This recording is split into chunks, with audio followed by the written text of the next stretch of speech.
We're not going to decorate. We're not going to adorn. We're not going to make ourselves look pretty for this video. In honor of the Mula Nakshatra, we're going to tell the truth and nothing but the truth in its rawest form. Now, there are many people who may have problem with DMX for the things that he said about, you know, the industry and, you know, what he said about, you know, homo hatiness, you know. And I get that. And I understand that. If there are any folk in the community who have a problem with the things that he has said, I'm with you on that. But the reason why I'm doing a video on him is because the truth of the matter is that DMX was no more or less trouble than anyone else in the world. It's just that he was more truthful with the troubles on his back. What you notice with a lot of key 2 dominant men is that, you know, or anybody who's key 2 dominant, especially if they have masculine energy, there is a wildness to them that is kind of uncontrolled, unrestrained, and needs a place to fix itself towards so that it has direction and so that it has purpose, right? And for DMX, that thing was music. And through that thing that he found his grounding with, through that thing that he found his head with, because remember, key 2 is the head without a body. Through that thing that he found his head with, all he wanted to do was express himself, tell his story in the way that he needed to tell it. And all he wanted to do was do a job. His job was rapping. His job was doing what he loved and expressing himself. And he wanted to be paid fairly for that work. Because that was too much to ask, everything about his past, everything about his history, with abuse, with addictions, all of those things were not only augmented by the people around him, they were eventually used against him in order to diminish everything that he said about the industry. But who do you think set DMX up? Who do you think had him in prison for multiple misdemeanors that far worse people than him wouldn't have gone to jail for? The same thing happened with Cat Williams, but this is about DMX. Why do you think he was in prison? Why do you think he went through everything that he went through? He didn't go through it because he was more of a cokehead than anyone else. There were so many cokeheads in the industry, you wouldn't believe it. The majority of them who have been on coke, who have been on drugs, they haven't gone to prison as much as DMX has.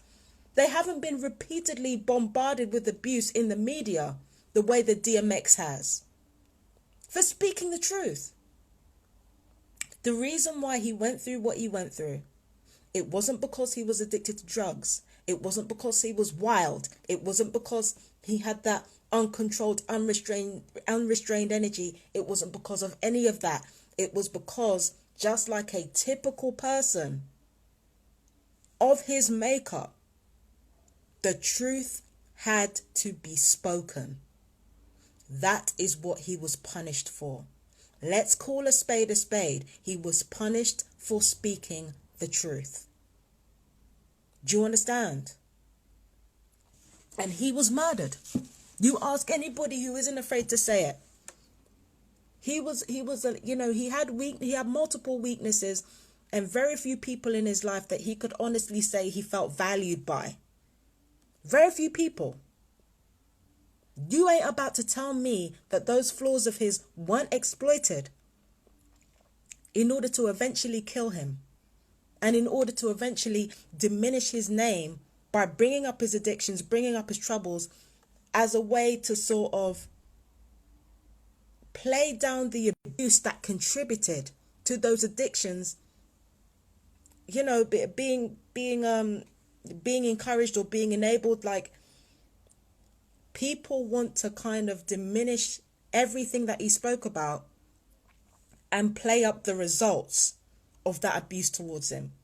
So they want to play down his abuse and they want to augment the results of that abuse in order to make it look like he was the problem.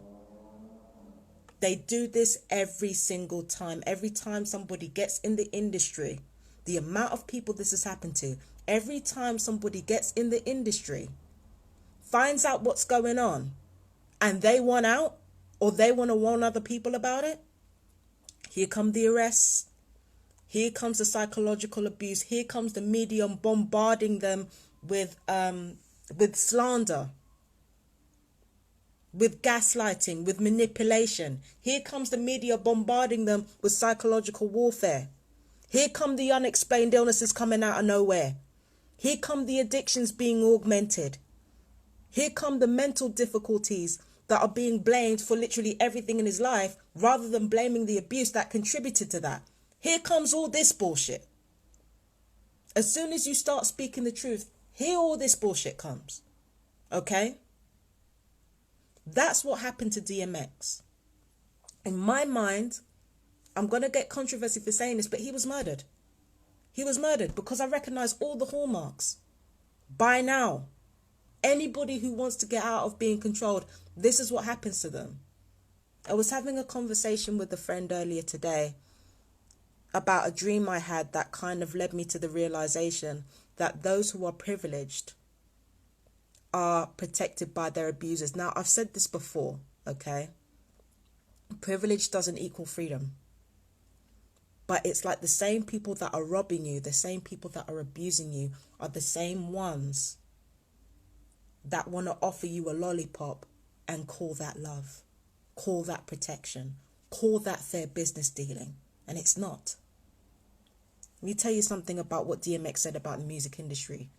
He said that the highest paid artists get paid 18 cents off a dollar. This was around the time that he was asked about it. And he said that record company still owns the product of artists. Now, of course, when Taylor Swift came out and started talking about this shit, now everybody takes it seriously. But let me continue. DMX made 144 million in 1 year. And I believe it because DMX was huge, right? Def Jam gave him nothing and loaned him 3 million towards his next album. They basically loaned him his own money from the hard work that he contributed to that album. But let me go on. He said the second you get money, you already owe, as an artist, you already owe 2 more albums. Everything is in advance to make it look like they gifted you something for your talent, when really you're just paying for yourself, right?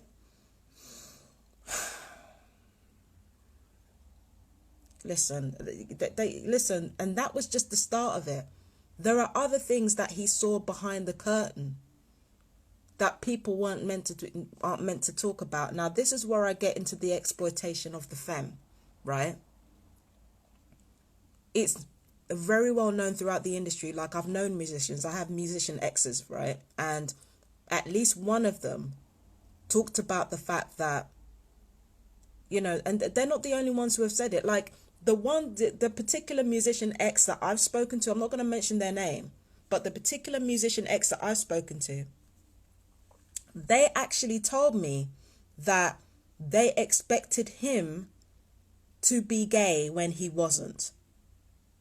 Now, this is where I get into a very, very tricky area, because we see a lot of homophobia out here in the black hip hop community, and, you know, this sort of toxic machismo,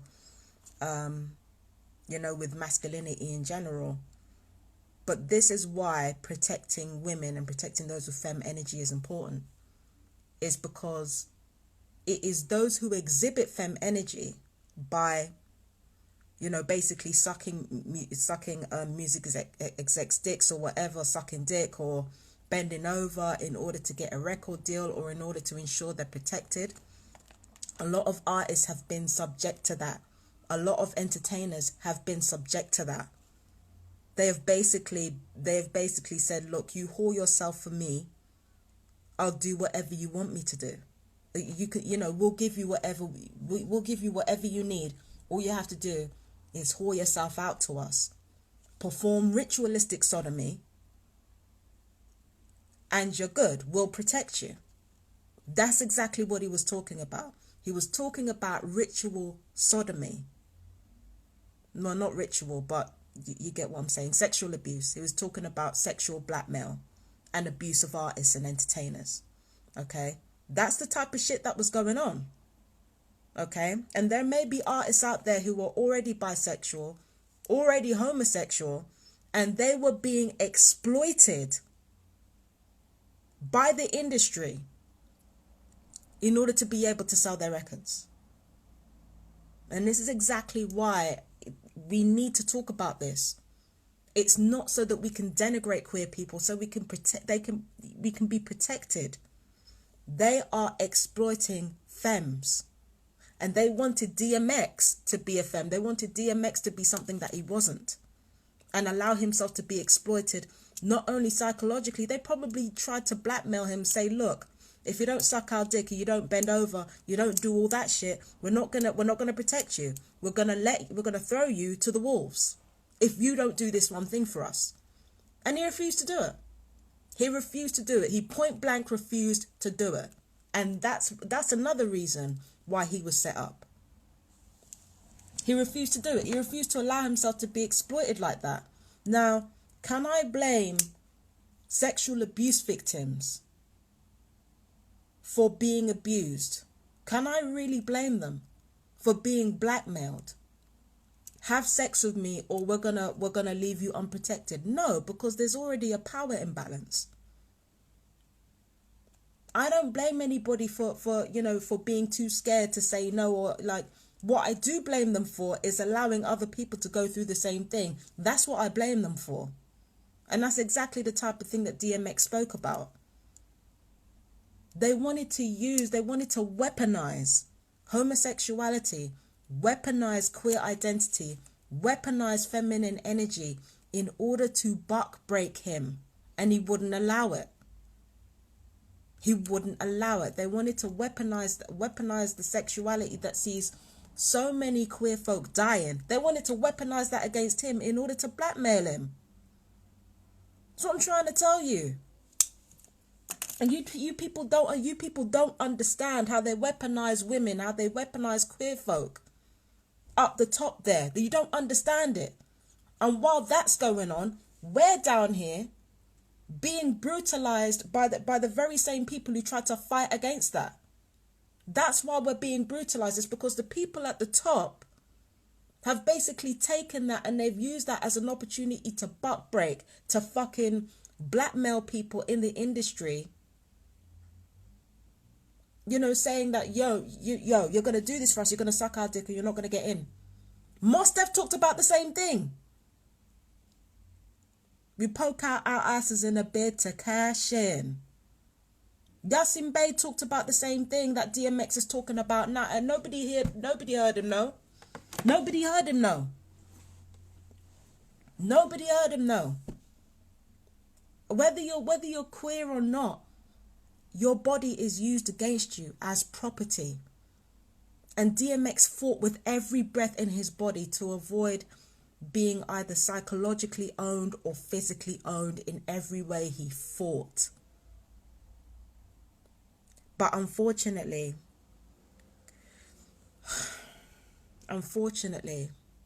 with that truthful energy that DMX had, because he's Ketu dominant, right? With that truthful energy that he had, his own self-destructiveness was laid bare too. Because a lot of people are scared of the truth.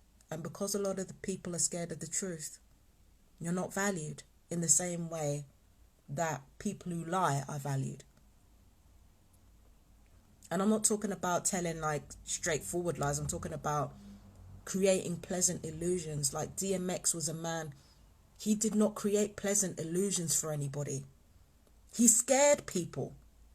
And it wasn't just about the image that he projected. He told stories of his life that were horrific, that nobody wants to live through. He found a way to channel that in order to tell his story and become a world famous figure off the back of that. Like he found a way to communicate, to reach the crowds. Like he was so powerful and charismatic, he could do that. Do you understand? But the life that he led coming up to this point was horrible. And yet we look at him and we see, oh yeah, that's about masculine pride. No, it's not. It's about authenticity. DMX was authentic. He was authentically who he was. And they tried to change him. But what I can say is that I'm kind of impressed that DMX lived to the age of 50 being relatively successful in spite of all his troubles, telling the truth and getting to where he would get, you know, to be able to be venerated worldwide as he is now. I love that shit. It just demonstrates to me that DMX didn't die for nothing. He didn't die for nothing. I love that. I love that. He didn't die for nothing, because now we're having this conversation. And how many independent artists wised up and said, you know what, I'm not trying to be exploited like that. It's because of people like him. And people like Prince speaking out. Like, I could go into so much detail about what these artists go through and how they're being exploited and how they're being, like, I could go into a whole different thing about how they're being exploited and shit, and the amount of handlers and fucking enablers there are in the industry making bank off your pain, should you choose to fuck up.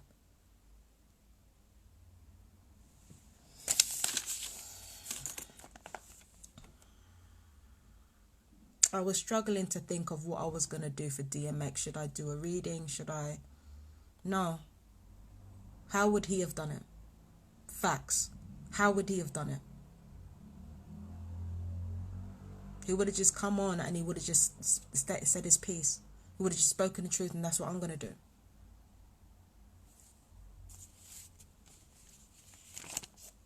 They want to tell you who to be, that this world is built on fear. It's built on fear and it's built on control.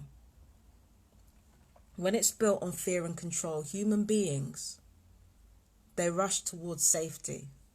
And what we look for is anything that punishes that safety. DMX's presence alone threatened the safety of a lot of people who were not honest about their failings, who were not honest about the way they treated people, who were not honest about the unfair dealings of the music industry, of the entertainment industry in general, or in the whoring out of talented, capable people. The whoring out of, you know, the whoring out of, and the trafficking. It's trafficking. That's what this is. DMX spoke out against the trafficking of talented artists, against the fraud committed against talented artists, the enslavement of talented artists. And he was killed for it. He was killed for it. He had his weaknesses used against him. Now,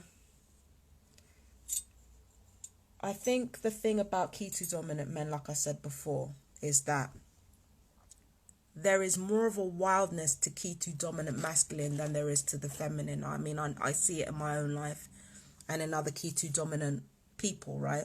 There's a wildness to them. There's a lack of restraint that needs something physical or needs something aesthetic to hold on to. And for DMX, it wasn't just his addictions to to drugs or what have you that he was hanging on to, because that's how Keto dominant people form addictions. They're looking for something physical to hang on to, but it's also in the way that his mind was geared towards one direction and one direction only, and that was music. When you're a Keto dominant person, a body without a head, you become a laser light towards one particular thing, and that thing becomes your head. Music was DMX's head.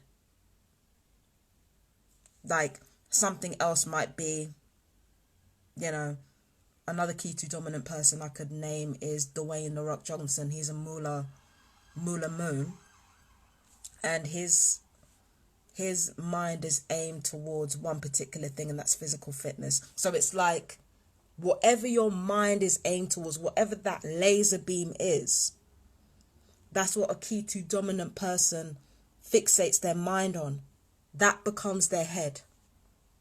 Just like something else might become a Rahu dominance body. Do you understand what I'm saying? If I have a focus towards the occult, towards alchemy, that becomes my head. Whatever I'm fixated on, that becomes my head. And that's the way in which I push through and become powerful and do what I need to do. Yeah. You get that with both masculine and feminine key to dominance, but you get that with masculine key to dominance the most. That laser light. And that's exactly what DMX had. And through that, he burned through this entire world's bullshit. And he didn't even know how much bullshit that he burned through. With everything that he suffered, with everything that he went through, just to speak the truth. He doesn't understand. The world, he is one of the first.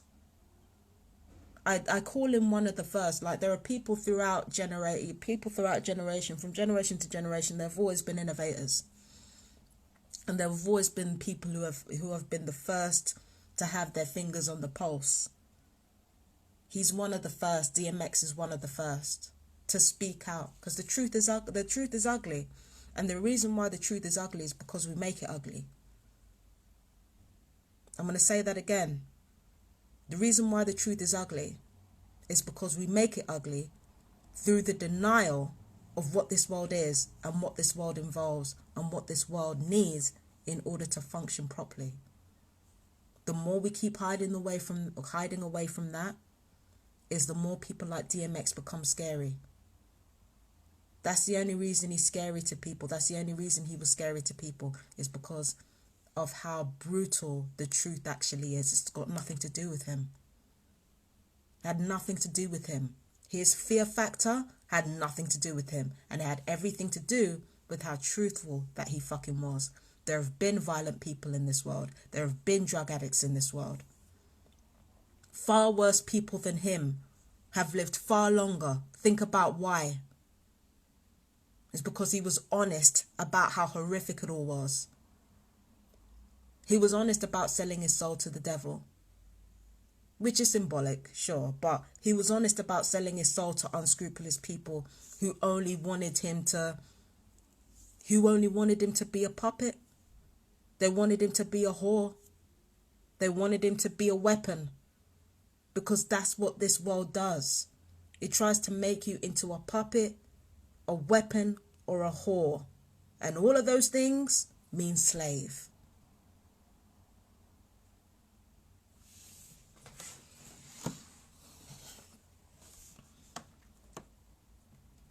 A friend of mine said, a former friend of mine said that this world is just one big slave ship, and it is.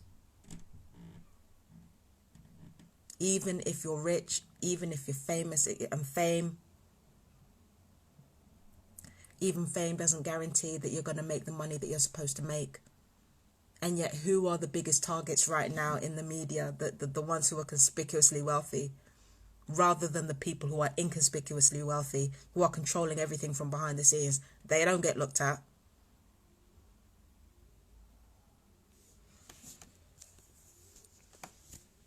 And we don't stop to think how we all contribute to everything that's happened. So, with that in mind, I think we should do a reading, don't you? Okay, I'm going to cut this short, and then I'm going to do a reading on DMX. I don't think I'll be using the Sluttish Tarot for this one. I don't know if he would mind that. I want to honour his memory. But yeah, I will be doing a reading on him shortly. You guys take care. R.I.P. Earl Simmons, a.k.a. DMX. The warrior. The big dog. Yeah, Mullah Son. Mullah Son, the big dog.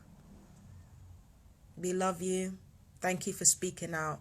And thank you for being willing to risk everything in order to give us the truth. I'm only sorry that you had to suffer so much so that we can have what we have. Love you.